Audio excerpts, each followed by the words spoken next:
My name is Richard Werner. I'm professor of banking, but also practical banker, and I've been in finance for, I don't know, over 20 years.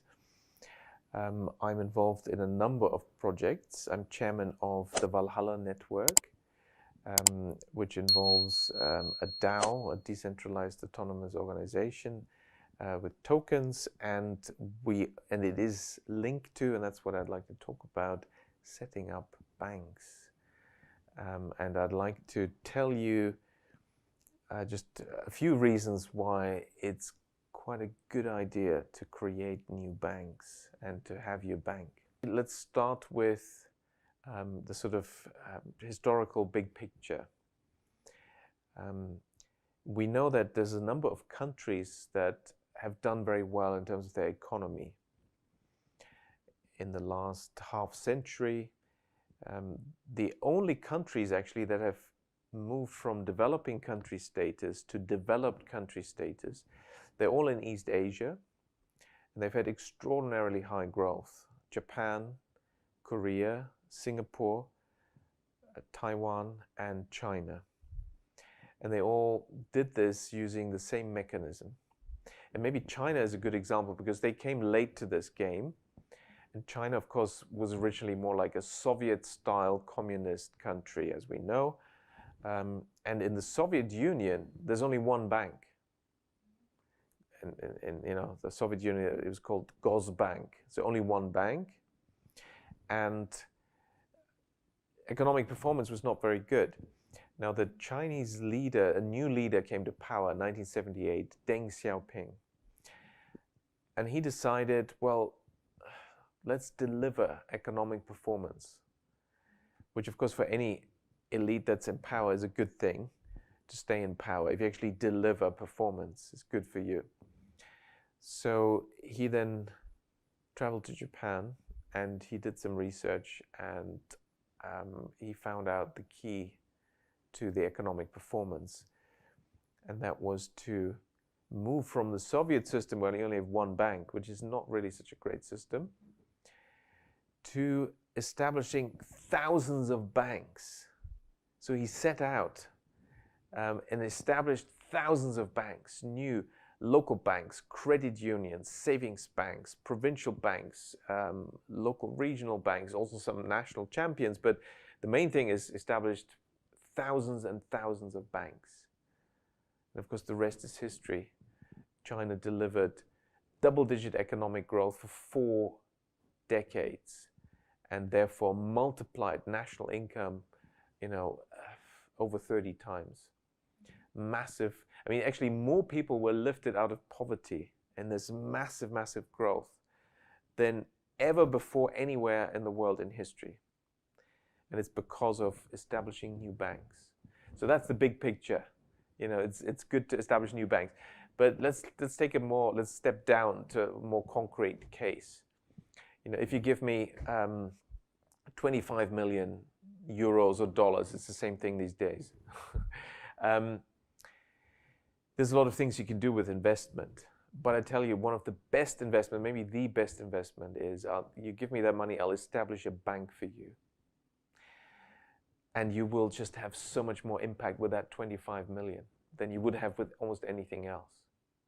Because after only 3 years, the bank will have, with these 25 million, which is the initial capital, you will then have a balance sheet of more than 300 million. And you can do this in 3 years. And of course, you're going to earn, as shareholder, a return off the much bigger balance sheet. This is like more than 10 times bigger. That's what's going to earn you a return on your much smaller equity investment. So the return in banking is very high. Returns are almost always above 20% return on equity. But the way we're going to do it, it's going to be even higher, because I've developed a particular business model to have very high and profitable banking. Now, I'll tell you one more reason. I mean, there's many reasons, but there's another reason, and that is banks are special. And the banking license is something special. It gives you special powers, because you have to have the knowledge to use that wisely. But if you use that power wisely, it is amazing what you can do. Because banks create money out of nothing. And that immediately tells you, well, this is going to be quite influential if you do that. Most people think our money supply comes from the central bank. Central banks create the money. But actually, that's not true. Only 3% of the money supply in almost all the countries is due to the central bank. Governments don't create any money. Central banks only create 3% of the money supply. Who creates most of the money, 97%? It's banks. Banks create money. How do they do that? It's when a bank lends. It gives out a loan. The money that is used for the loan doesn't come from anywhere. It's not transferred from anywhere else. It's newly created because that's what a banking license allows you to do, but you have to do it properly. There's a lot of rules. It's one of the most regulated industry. And of course, that's an advantage for investors. If you want to back me and I set up a bank, and I'm in the process of establishing many banks at the moment. The banks are going to invest in the safest forms of investment. And also most of the money is going to be unused because we need 25 million mostly as regulatory capital without actually using it. The regulators need to see the money is there. Because for the lending, the bank money creation process will come into full effect.